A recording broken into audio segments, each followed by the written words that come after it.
Ya Ali Madad. Al-Waiz, Abu Ali, Wise number 18.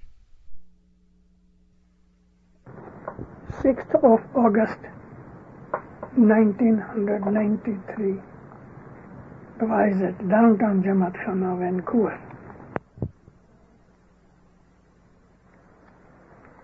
Yali Madad.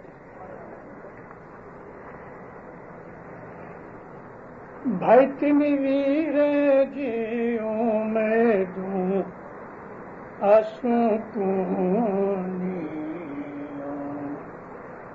Jio Jio جے من چندیوں یارا ودیو سو گنان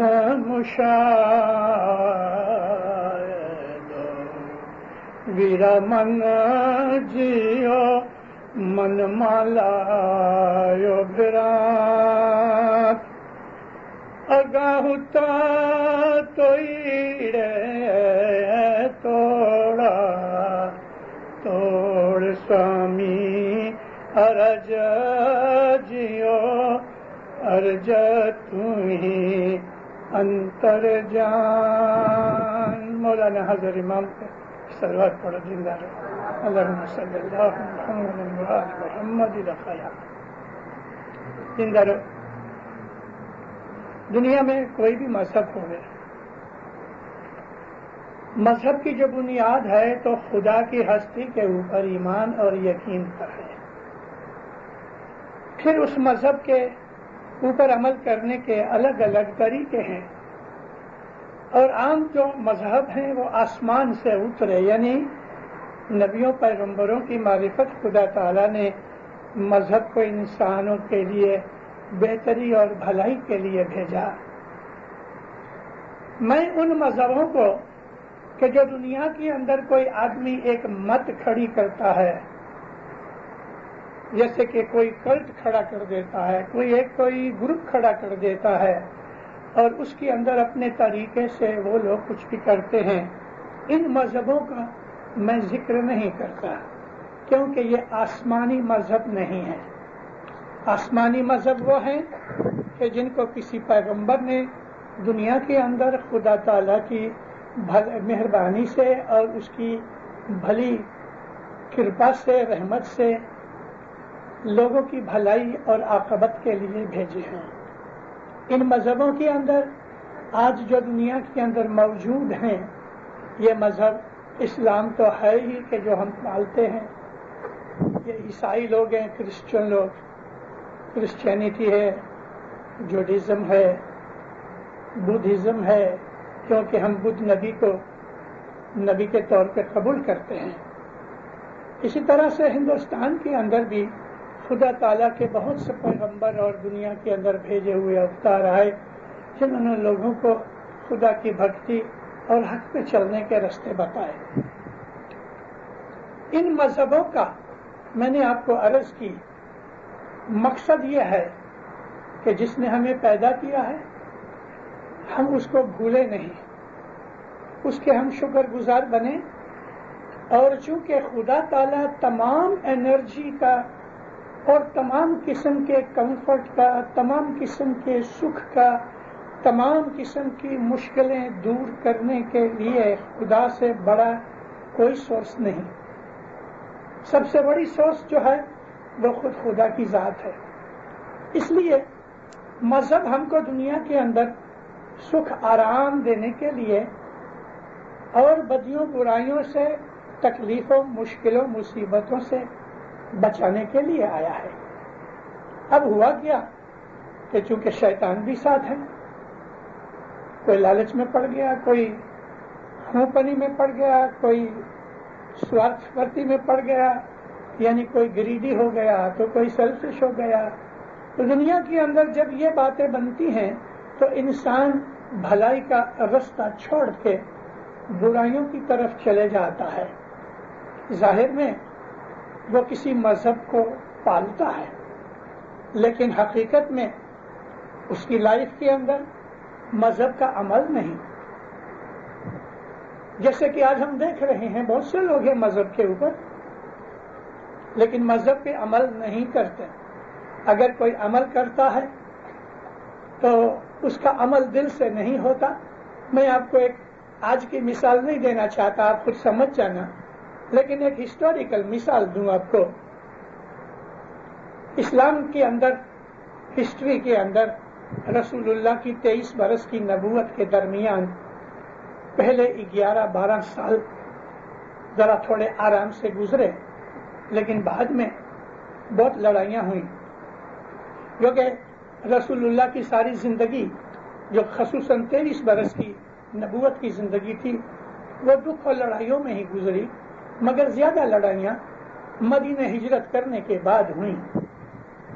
اب ان لڑائیوں کے اندر نبی کے جو سگے کٹمبی اپوزٹ تھے نا, ان کا زور بہت تھا, سنکھیا نمبر بھی, ان لوگوں کی کوانٹٹی بھی بہت تھی, ہتھیار وغیرہ ویپنز وغیرہ بھی بہت تھے, ہر لحاظ سے وہ مسلمانوں سے چڑھتے تھے. لیکن ہوا کیا, ان کی پڑتی ہو گئی, ڈیفیٹ ہو گئی, اور ایسے ہار گئے کہ اب کوئی رستہ نہ رہا اور آخر وہ سب مسلمان ہو گئے. یہ واقعہ خاص طور پہ اس وقت ہوا کہ جب رسول اکرم مدینہ سے حج کرنے کے لیے گئے, اور 8ویں سال میں جب سیکنڈ حج کیا, پہلے تو حج کے لیے گئے اور واپس چلے آئے, حج نہ کر سکے. لیکن جب ہی مکہ فتح ہو گیا تو اس وقت یہ ابو سفیان بنی امیہ کی جو اولاد تھی یہی سب سے بڑے دشمن تھے, اور یہ جب ہار گئے اب کوئی رستہ نہیں تھا, یا تو گردن اتر جاوے اور یا پھر اسلام قبول کرے, محمد کا کلمہ پڑھے. تو انہوں نے یہ بات قبول کر لی, گردن بچا لی اور محمد کو رسول مان لیا. لا الہ الا اللہ تو کہتے تھے, جھگڑا تو صرف محمد رسول اللہ کہنے کا تھا. یہ لوگ مسلمان ہو گئے. اللہ تعالیٰ قرآن میں فرماتا ہے کہ محمد ان عربوں کو کہو کہ تم نے اسلام کو قبول کیا ہے لیکن تمہارے دلوں میں ایمان اترا نہیں, یعنی تم نے ابھی تک ایمان کا مزہ نہیں چکھا. یہ سب میجورٹی میں تھے, اب مسلمان ہو گئے, ہر طرح کی ان کو چھوٹ مل گئی, ایکول رائٹس مل گئے. مال غنیمت کے اندر جو بوٹی آتی تھی اس کے اندر ان کو سر کے حق ملتے تھے, بلکہ نبی ان کو زیادہ دیتے تھے تاکہ ان کے جو دلوں کو تھوڑا پمپاڑا جائے. نبی گزر گئے, جھگڑے شروع ہوئے. یہ لوگ بنی امیہ کلمہ پڑھتے تھے, نمازیں پڑھتے تھے, قرآن پڑھتے تھے, روزے رکھتے تھے, اور جو اس زمانے کے اندر اسلام کے جتنی بھی پریکٹس تھی سب کرتے تھے. کیا ہوا, میں بہت شارٹ کر رہا ہوں آپ کے لیے. یزید کا زمانہ آیا اور یزید نے جس محمد کا کلمہ پڑھتا تھا اور جس محمد کے کہنے پہ نماز پڑھتا تھا اسی کے نواسے کو, گرینڈ سن کو اس نے ذبح کرا دیا. مولانا حسین علیہ السلام کا سر پہلے تو ابن سعد کے پاس گیا اور بعد میں ادھر آیا یزید کے پاس, اور یزید مولانا حسین کے کٹے ہوئے سر کو ٹرے میں پڑا ہے, دیکھ کے ہنس رہا ہے اور کیا کہتا ہے,